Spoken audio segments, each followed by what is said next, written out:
Hi అందరికీ, welcome back to my channel Mrs Mahi. అందరూ బాగుండాలి, అందులో మేము ఉండాలి అని కోరుకుంటూ ఈ వీడియోలోకి వెళ్ళిపోదాం. ఈ వీడియోలో నల్లేరు మొక్క గురించి తెలుసుకుందాం. మీలో ఎంతమందికి నల్లేరు మొక్క గురించి తెలుసు? నేనైతే ఈ మొక్కని ఫస్ట్ టైం చూస్తున్నాను. దీనిని వజ్రవల్లి అని కూడా అంటారు. ఈ మొక్క తీగజాతికి చెందిన మొక్క. ఈ మొక్కని కట్ చేసేటప్పుడు చేతులకు ఆయిల్ రాసుకోవాలి, లేకుంటే దద్దుర్లు వచ్చే అవకాశం ఉంది. ఈ నల్లేరులో ఫైబర్ కంటెంట్ ఎక్కువగా ఉంటుంది కాబట్టి దీన్ని జ్యూస్ చేసి తీసుకోవటం వల్ల మనలో ఉన్న రక్తహీనతను తగ్గిస్తుంది.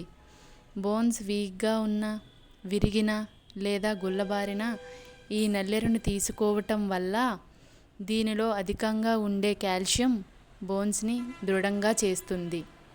45 సంవత్సరాలు పైబడిన మహిళలలో వచ్చే మెనోపాజ్ సమస్య నుంచి బయటపడటానికి ఈ నల్లేరు ఎంతగానో ఉపయోగపడుతుంది. మీకు కనుక ఈ వీడియో నచ్చినట్టుగా అయితే లైక్ చేయండి, షేర్ చేయండి. మరిన్ని వీడియోస్ కోసం మన ఛానల్ని సబ్స్క్రైబ్ చేయండి.